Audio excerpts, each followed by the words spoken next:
ഉപ്പ ദുആ ചെയ്യുന്ന ദുആ വേറെ സ്വീകരിക്കുന്നതാണ്.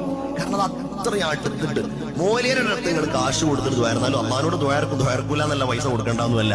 പക്ഷെ അതിനേക്കാളും വലിയൊരു ആത്മബന്ധം ഉമ്മ ദ്വാരക്കുമുണ്ടാവും. രണ്ട് തരത്തിലെ ഹദീസ് കാണാൻ കഴിയും.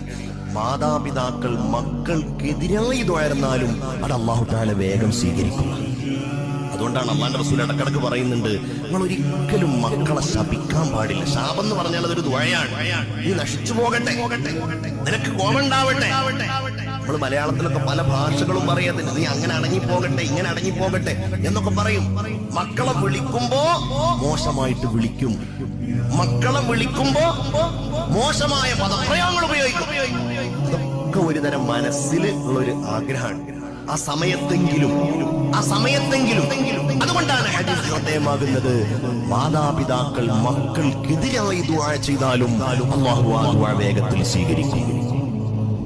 3 ദുആകൾ അല്ലാഹു ഉറപ്പായും ഉത്തരം നൽകുന്ന ദുആയാണ്.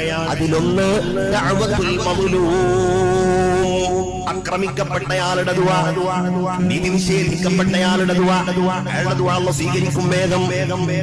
വദഅവത്തുൽ മുസാഫിർ, യാത്രക്കാരന്റെ ദുആ. പിന്നെ കേൾക്കണം,